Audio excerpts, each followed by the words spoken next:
All right, what's going on, guys and gals? Troy ATXRC Productions, 3DR Solo Owners and Productions Group. Definitely make sure you still head over to our page, facebook.com/3DR Solo Group. Sorry. We're giving away that free smart battery still, guys, okay? A couple hundred people will get in there. We get to 500, I'll throw that battery up for grabs. All right. We've been super busy recently with some multi-GP stuff and some other things. I know you've seen lots of content coming out. I hope I'm not overwhelming people. It's just I'm coming to the end of my little break on work. I'm about to head back to work and trying to pump out as much info and as much media or content as I can. Had a ton of time with the multi-GP guys this weekend. In fact, solo was the center of my focus besides the little bit of racing I did. I was literally racing, and even when I crashed in my own heat, I would throw my gear down and go grab solo and take footage of the rest of the race. This thing is working amazing for what I'm trying to do with it currently. Is that to say that it's 100% of what I expected, or that it couldn't be better or shouldn't be meeting some higher expectations that I have? No, it's not. But I'm just one guy, okay? I know there's been a lot of bad talk. There's been a lot of, hey, why is this? Why is that? This isn't right. That's not right. Whatever. Look, I bought my ticket to the show. It's all sitting right here. I paid my dues to get into this movie. Whatever happened as far as the start time and how good the movie was and popcorn breaks and bathroom breaks, that ain't up to me, okay? That's up to the people that made the copter. Again, I'll say the copter flies amazing. The biggest issue or only real issue I have is pricing and how comfortable I am with it in all situations. Look, no drone am I ever going to be 100% comfortable with, but I can just tell you that I'm not as comfortable with this as I would be with some other possible units. It's okay, though. It's starting to make up for the rest. Though not being comfortable means that I can't take it and do certain shoots that I want to do, that is highly limiting, and that is my biggest crux right now. 2, the GoPro. Now, I've made some videos, and I've been back and forth and bipolar about this. I'm still not sold on the GoPro for a lot of different reasons. However, I am now saying that I really like the 5.4, first of all. The 5.4 millimeter lens on a GoPro Black of any type, 3 plus or 4, do it. It's awesome. The 4.35 is another great lens to have, but me personally, if you had to choose one, I would pick the 5.4 millimeter. If I had 2 cameras, I would pick a 5.4 and a 4.35. And if I had 3 cameras like I do, I would have a stock lens, a 4.35 lens, and a 5.4. This will give you a huge range of depth. Now, here's my problem with that. To achieve that much depth and that much across the board coverage of focal point and everything that I could want to do, add all that money up for 3 GoPros and 2 lenses. It's a lot of money, even for 2 GoPros and those. Even 1 GoPro and a lens change, which then limits you to specific focal ranges. So, look, these are things I can't change. I'm not making this stuff up, and I'm sorry if anybody doesn't like my opinion on that. That being said, again, I'm coming around on this bad boy again. This thing has provided some amazing stuff, and I just want to talk about a lot of the good stuff. So in front of you, real quick, let's talk about this. One thing a lot of people don't realize is you can run multiple companion devices on solo. Now, I wouldn't recommend running 2 iOSs or 2 Androids necessarily, or two versions of solo app. That's not what I'm talking about. You can do that, but there's really not a lot of point in that. What there is some point in doing is having your solo app on one and having Mission Planner running on a Windows tablet. Now, what this allows you to do is this gives you a secondary look at telemetry, and it gives you a great readout of a lot of different information. It shows you on the map, it shows your flight path, all kinds of stuff. You could also theoretically do functions from Mission Planner rather than the solo app. You could program it to do things that you can't do in the solo app, all kinds of stuff. That being said, I don't do that because it is hinting on the wrong side of if something goes wrong, it is going to be on you more than it's going to be on 3DR. So I do use, though, the mission planner for a secondary telemetry unit out in the field sometimes, and I think that's great. I think it just provides another layer of comfortability that, though I may not be 100% comfortable in the connection, it gives me a little more comfortability if something were to go wrong that I have some info right then and there. So that's super cool. I just wanted to show that. So mission planner connected. Now let's go ahead and let's talk about, well, I shut this down, sorry. Let's talk about some great stuff that I've done with Solo. So before I do too, I just want to show. So yes, I have two gimbal boxes here, one white and one black. I've done a look at both of them. Physically, there's nothing that physically looks different. The box change is a little weird that they decided to do such a different box change. However, the new box does match the original Solo packaging a little better. It has a little less black, so supposedly it might be cheaper.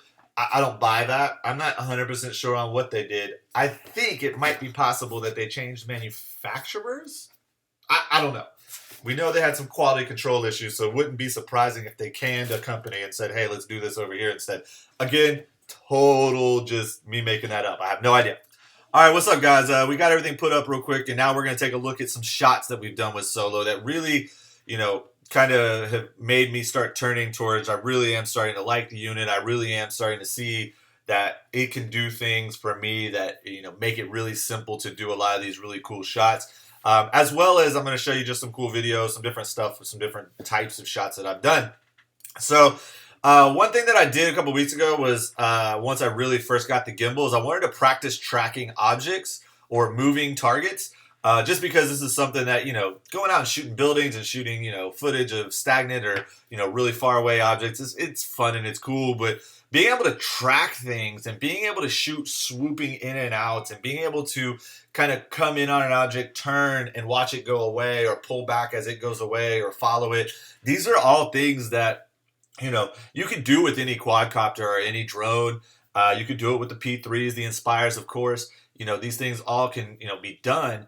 But the smoothness and the ease of being able to fly Solo because of its settings, the way that you can lower the performance settings as far as yaw, as far as speed and cruise and all those different things allow you to really get a nice smooth feel for flying the copter. I find myself shooting manual shots more than I do cable cam or orbit shots or anything like that. Not to say I haven't used them and that they don't come in handy. They come in tremendous help whenever you get further in and you're trying to set stuff up. I guess one of my biggest only flaws with the cable cam is I need to be able to repeat the same cam. Even if I come in and land, if I exit the shot, there's got to be a way to go back and repeat a previous shot. There's times that I got to come in and land and do a battery change and I want to go shoot the same shot an hour later or 30 minutes later with a different sunset or a different landscape, but from the same perspective. I would love to be able to do that. But, that's probably one of the biggest reasons why I don't use it is the fact that I can't repeat the exact same cable cam more than a couple times without having to land, change batteries, and reset the cable, which isn't going to be exact. Same thing with orbit. I'd love to be able to orbit an object and come back an hour later and orbit it again. So I'm just saying that the smart shots are fantastic and they work great, and I'll show you some examples of them. But flying manually with Solo is so easy and it's so immersive. Like you feel much more immersed into the shot because you feel, I don't know, I can't explain it. I've flown other drones. I've flown Phantom P3s. I've flown an Inspire for about 30 seconds a couple of weeks ago. And I've flown, DIYs and stuff like that. This thing just flies so smooth and so easy and silky. So give that again to Philip and the guys over at 3DR. An amazing copter. All right, so here we go. We're going to take a look at all these shots now. So we have the boat chasing. So this was me chasing some boats over at Pennybacker Bridge. Just trying to keep them framed, trying to kind of create some really good angles and some good swoops. This was just one. So that's one shot. That was a 4.35 millimeter. After that, we're going to get into ACL Fest. You guys don't know, Austin City Limits is a festival we put on every year here at the capital of Texas. And we are the music capital of the world, if you ask, the right people. So this was a very super long cable cam. I can't remember how long it was, but that's a good clip. I went all the way from one end of the park almost to the other while panning and turning towards the skyline of downtown. Made for a really awesome shot. Nice, clean, smooth. That was no post stab either, so it actually worked out where there was not a lot of wind. Wind is definitely a factor with the gimbal a little bit, but it can still stand a decent amount. You get to about 5, 6, 7 miles an hour, and it starts getting a little clippy. But besides that, I've had really no issues, especially again with the white box gimbal. It's working out. Next up, one of my favorite targets to shoot is Ebenezer Church right across the street. You can't see it, but it's through the window over there. So this was just, I'm sure plenty of people have seen, I've seen this shot many a times from different views and different cameras of mine.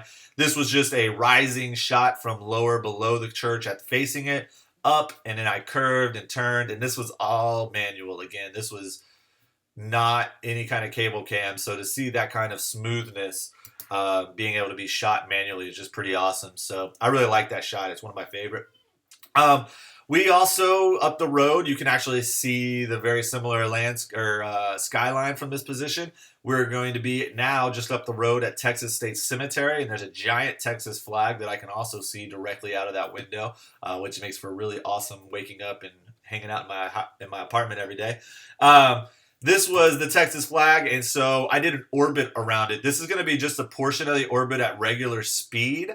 Because I just wanted to show it to you, as far as that's no stabilization either. This is just straight, smooth, clean video off the 5.4 lens. Now, just to show the orbit in full feature, here is a fast sped up version, and this again has no post on it, so it's just a simple orbit shot, sped up probably 6 times its natural speed. I think this was almost a minute and a half. And we're going to do it in about 20 seconds. Pretty darn good for being sped up. It looks actually, if you notice, it stays pretty darn centered in the picture. I've seen some orbit from the other guys. Not quite as good, just saying. The Solo nails the orbit. I mean, it centers the object and nails it down. The only big issue, or the only issue with orbit, on your map, the perspective of 3D map actually isn't very good because it gives you a weird angle. So where you think is the base, say, of that pole is actually not the base of the pole. In fact, I would give you guys a tip and say, when you're setting orbit up, set your copter up with the item or with the object middle of the screen. If you want to pan down and look down at it, that's good too, to get it really centered in your framing. Then put your gimbal in the position you want it. Now look at your map and see which direction your copter is facing, and that's where you need to put the dot. Even if it's slightly off to the side of where you think the dot's supposed to be for your orbit point, put the dot there. Anytime you try to do it the other place, it's going to turn because it thinks that it's in position already. So line it up and then just select in front of it the distance about, and you'll get a lot better results that way. Something I'd love for 3DR to kind of fix in their app would be to kind of take into account the perspective for the 3D mapping. That would be about it. All right, so now we get into the fun, cool stuff, man. So this was a shot, and I shot this so many different ways, and I shot a lot of different types of shots like this. But this shot is one of my best of all time. It seems silly, but it just is. I am operating both drones, the Solo and my mini FPV quadcopter in this scene. So this scene, to set it up, I have Solo on a cable cam about 1.5 feet off the ground at this starting point, and it goes to about 3.5, 4 feet off the ground, about 75 feet away. I've set the cable cam, and this is one of the shots that I shot. So what I'm doing is I'm literally touching go or the play button on the cable cam, and as I do that, I'm then hurrying up and grabbing my radio and taking off on my FPV copter and flying with Solo. I hope you like. This is awesome. It made for some great video. So this is me operating both. That's the type of stuff that Solo allows you to do. And this is just one stupid little way to do it. But man, dude, that shot is awesome to me. Another awesome thing, this is going to be no post stabilization. I am floating around this field. This was one of the races Sunday at MultiGP here in Austin. Go to multigp.com and sign up if you're into FPV. Do it. So here is an awesome scene that I shot. Oh, And it just goes to show you again how great manual flying can be with this, or, not needing just cable cam, just being able to do your own type of shots. These guys took off. I follow them. I kind of pan. They're going to come right back through the gate, make the turn. I go with them. Another one comes around the corner. Boom. Look at that. That is an awesome, awesome scene. And then here's another one. So this is a 4S race, and I told these guys, I said, look, I'll get out of the way, but if I don't get out the way, hit me. This was a cable cam I had set up. And this cable cam, as you see that it pans down, it's panning down in its cable cam. So I set that all up with the cable. So as I rode the cable and panned, I also tilted the gimbal, and it recognized all of that. And it gave me a great perspective. Don't get me wrong, the angle, if I could reshoot it, I would have reshot the cable a little straighter, I think. I drifted a little too much towards the center of the pylon. It would have got a little better, but dude, for a first-time shot, that is pretty awesome, I wouldn't have been able to do that with any other copter system that I know of currently. Pictures. Man, this thing, the lenses that I'm running, this is a 5.4 lens right here.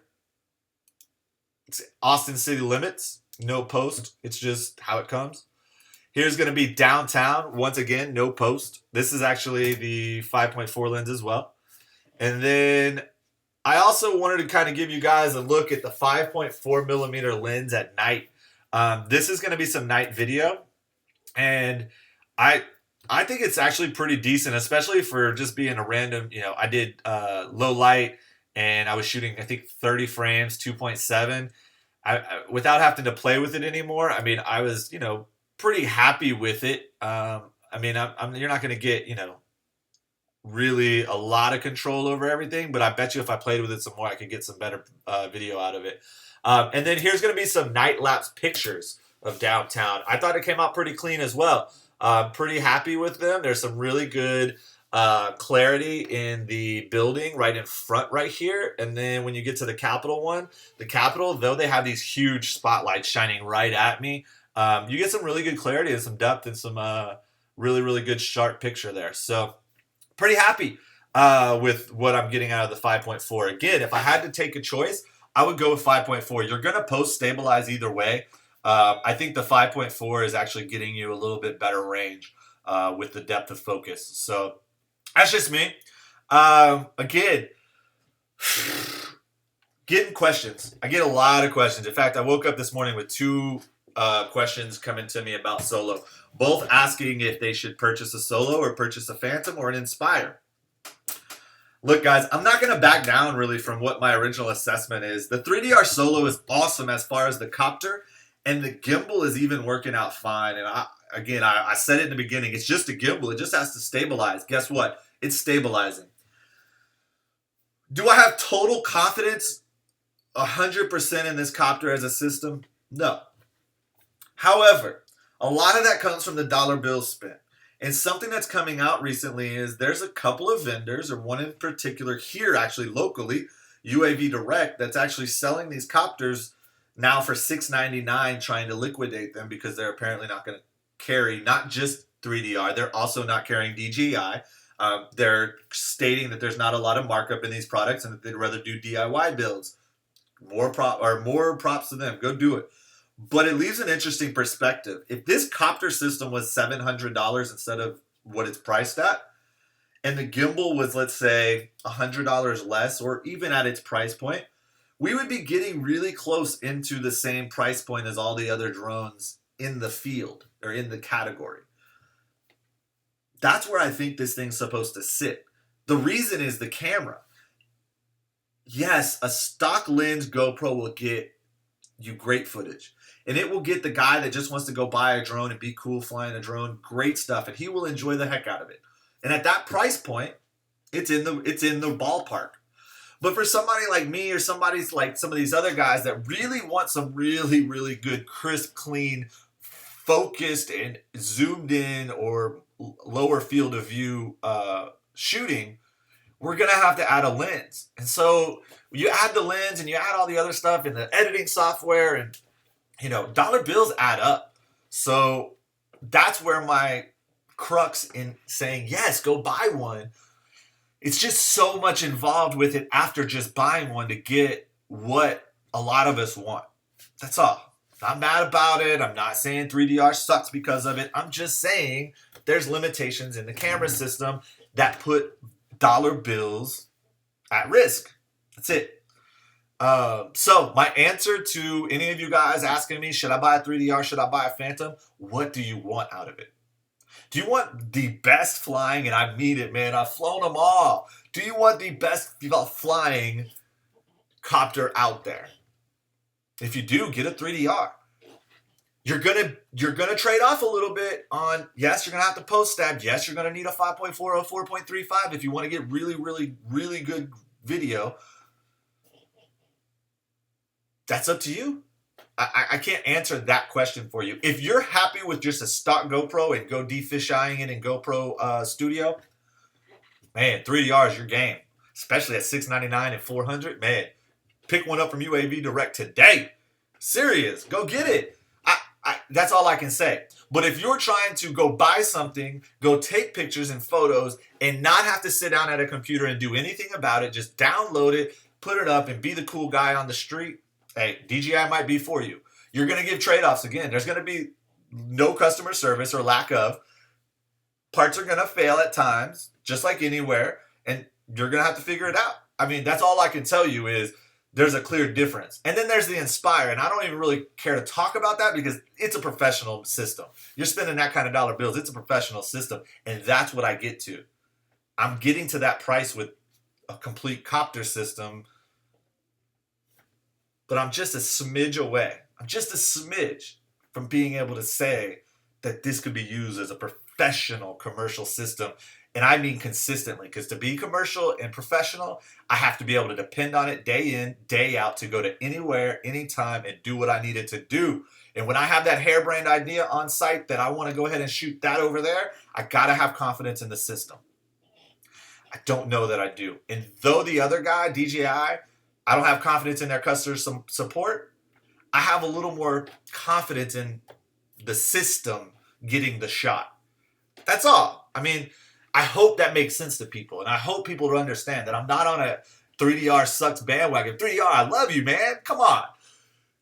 I know we got this love-hate thing going. I know you guys really do think that I'm trying to bring you down or that I'm trolling you. I'm not. Just trying to be real with you, okay?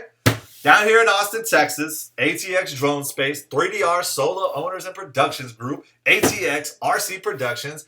Get at me. Let's go. Let's go fly. I'm going to go fly solo today. I'm going to go fly FPV, and I'm going to shoot some more multi-GP with this thing because this thing is the future of shooting multi-GP. Camera drones on multi-GP circuits by 3DR. Chris, Colin, I know you got my emails. Let's get this the name in multi-GP and FPV drone racing and camera systems, all right? The only one that doesn't interfere with VTXs. Let's go. Fly safe, fly smart, fly 3DR, fly something. Let's go.